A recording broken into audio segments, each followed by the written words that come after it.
போலீசார் நடத்தும் ஹெல்மெட் விழிப்புணர்வு நிகழ்ச்சிக்காக சென்னை ஈசிஆர் சாலை மூடப்பட்டுள்ளது. இதனால் வாகன ஓட்டிகள் சிரமத்திற்கு ஆளாகியுள்ளனர். அது குறித்து விவரிக்கிறார் செய்தியாளர் ஸ்ரீனிவாசன். ஸ்ரீனிவாசன், வணக்கம். தற்போது ஈசிஆர் சாலை மூடப்பட்டிருப்பதால் வாகன ஓட்டிகளுக்கு என்ன பாதிப்பானது ஏற்பட்டிருக்கிறது? வணக்கம்.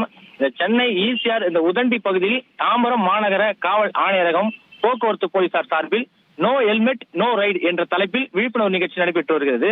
இதனால் சென்னை ஈசிஆர் அக்கரை சிக்னலில் இருந்து கோவளம் மகாபலிபுரம் செல்லும் வாகனங்களை அக்கரை சிக்னலில் நிறுத்தப்பட்டு ஓஎம்ஆர் சாலை நோக்கி கேளம்பாக்கம் சென்று கோவளம் வழியாக மகாபலிபுரம் செல்ல வேண்டும் என்று வாகன ஓட்டிகளை திருப்பிவிட்டதால் வாகன ஓட்டிகள் சிரமத்திற்கு ஆளாகின்றனர்.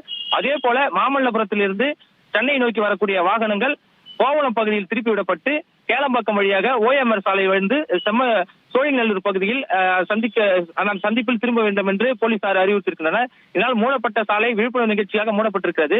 இந்த விழிப்புணர்வு நிகழ்ச்சியில் 1000 இருசக்கர வாகனங்கள் 500 சைக்கிள்கள் வைத்து விழிப்புணர்வு நிகழ்ச்சி நடைபெற்றிருக்கிறது. இதனால் காலையில் வேலைக்கு செல்பவர்கள், தன் சொந்த வேலைக்காக செல்பவர்கள் மற்றும் 2 சக்கர வாகனத்தில் பயணிப்பவர்கள் பெரிதும் பாதிப்பு ஏற்பட்டிருக்கிறது. இதனால் அவர்கள் செல்ல வேண்டிய நேரத்துக்கு செல்ல முடியாமல் பெரும் சிரமத்திற்கு ஆளாகியுள்ளனர். உங்களுடைய தகவல்களுக்கு நன்றி ஸ்ரீனிவாசன்.